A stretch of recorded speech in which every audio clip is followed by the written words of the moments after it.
The Round Table by Bridget Price. Violence in the Media. There is a strong debate that the government should take measures to regulate violence in the media, television, film, radio, newspapers, magazines, as well as the internet, in video and computer games. Some people think that violence in the media has a negative effect on society. Various video games encourage violent and antisocial behavior. An antisocial person does not care about himself or others.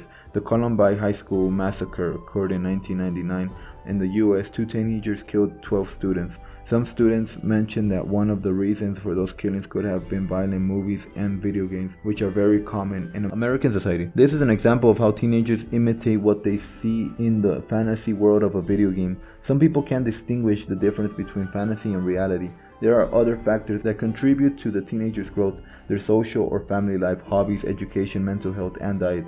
All of them influence whether a teenager will be affected or not by violent material. Not everything about video games is wrong. Scientists argue that video games are a healthy activity for the brain because they require a lot of time to solve and complete. Tetris, one of the first and most simple video games, has been proven to improve brain power. For example, there are also violent games like Grand Theft Auto. This game has been attacked for including racism, sexual themes, and killing. Cartoons influence the way children behave. Some of them show violence, which affects their mental and social health.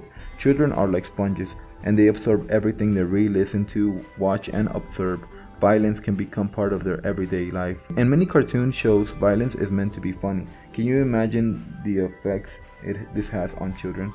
On the other hand, experts say that violence exists and that children should be aware of that and must have a balance in all aspects of their life. Experts say that television is a visual form of education. Many children learn through images, so if they watch an educational show or a cartoon with a moral, they will learn something useful. If we focus more on education at home, school, and in the media, children will make better decisions about what they should and shouldn't watch on TV. Films can be both educational and entertaining. All of them come with ratings that indicate the age group they are appropriated for. The most common ratings are G General, PG, parental guidance for people under 12, M, recommended for mature audience, people over 12, MA 15, not for people under 15 unless accompanied by a parent or guardian, R 18, recommended for 18-year-olds and over.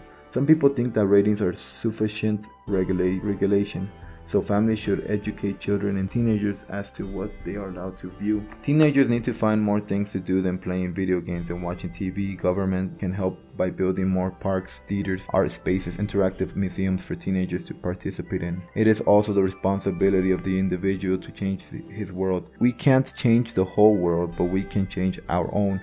The internet is also a source of all kinds of information. A lot of violence is shown there. Violence is an aspect of everyday life. It shouldn't be censored in any kind of media, including the internet, because it shows what is happening in the world today. Zoo, good or bad? Miss Pink and Mr. Green are discussing about whether zoos are good or bad for animals. Why do you say animals shouldn't be kept in zoos? Because they should be in the wild where they belong. How can our children learn about them? Zoos are where we can see real tigers, pandas, and crocodiles. There are other sources to learn about animals, such as internet, television, documentaries, and books. Many animals are injured and killed in zoos. What do you suggest? That we close all zoos? These animals are accustomed to their new habitat.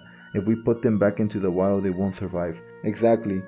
We have taken away their natural instincts of survival. We keep them as prisoners. A lot of animals are going into extinction. Without zoos, some species might be extinct today. Without zoos, without humans, these animals are going extinct because of humans. We have destroyed their natural habitat. Animals lived in much better conditions in zoo. If I were an animal, I'd be happy in a zoo. I would get free food service behind bars. That would be like living in a luxury jail. There are some zoos that have programs to protect endangered species. Some of the species that have benefited from these programs are the American alligator and the Australian wallaby. There is an argument that zoos are cruel to animals and that it is wrong to take them away from their natural habitats.